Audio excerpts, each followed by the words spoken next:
আসসালামু আলাইকুম। টিফিনে বা বিকেলের নাস্তায় এরকম একটা নাস্তা থাকে তাহলে তো কথাই নেই। আর নাস্তা তো সবাইয়ের বাসায়ই কম বেশি হয়। অনেকের সময় অনেক খেতে ইচ্ছা করে না, তবে ভিন্ন ধরনের কিছু হলে খেতেও ভালো লাগবে আর খেয়েও আপনার প্রশংসা করবে।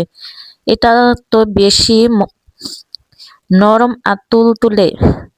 তার জন্য প্রথমেই একটা প্যানে আমি 2 কাপ পরিমাণ চিনি নিয়েছি। এটাকে আমি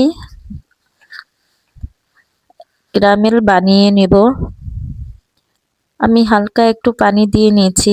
দেখুন আমার ক্যারামেলটা হয়ে গেছে। এবার এর ভিতরে আমি 1 কাপ পরিমাণ পানি দিয়ে দিচ্ছি।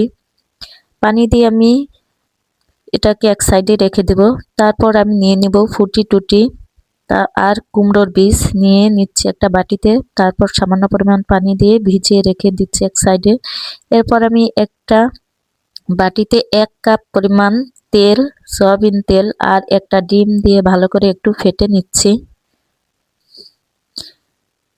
ভালো করে ফেটে নিয়ে এরপর দিয়ে দেব 2 কাপ পরিমাণ ময়দা দিয়ে একটু মিশিয়ে তারপর দিয়ে দেব 1 কাপ পরিমাণ গুঁড়ো দুধ।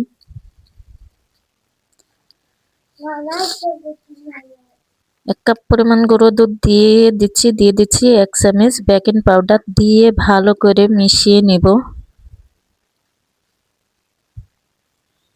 এরপর যে ক্যারামেলটা বানিয়ে রেখেছিলাম এটাকে আমি ঢেলে দিচ্ছি। ঢেলে দিয়ে ভালো করে মিশিয়ে নিচ্ছি।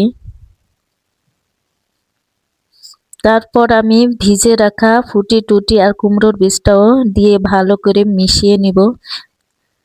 ভালো করে মিশিয়ে নিচ্ছি। দেখুন আমার ব্যাটারটা এইরকম হয়েছে। এবার আমি একটা মোল্ডে এটাকে আমি ঢেলে নিচ্ছি। মোল্ডে আমার ঢালা হয়ে গেছে। এরপর আমি এটাকে বেকিং করে নেব। তার জন্য আমি একটা ফ্রাই প্যান নিয়েছি।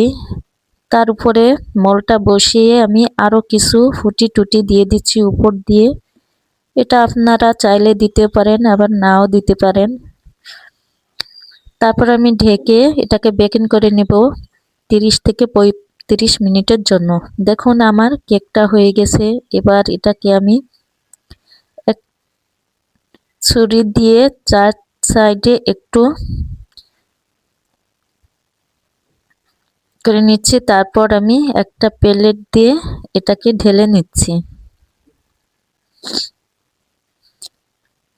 আমি কাগজটা তুলে নিচ্ছি।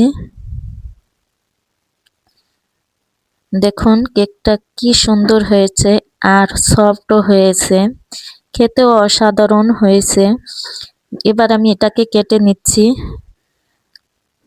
দেখলেই বুঝতে পারতেছেন যে এটা কি সুন্দর একটা সফট হয়েছে। দেখুন কি সুন্দর হয়েছে। আমার এই ভিডিওটি যদি ভালো লেগে থাকে তাহলে প্লিজ লাইক, কমেন্ট, শেয়ার করে দিবেন। আল্লাহ হাফেজ।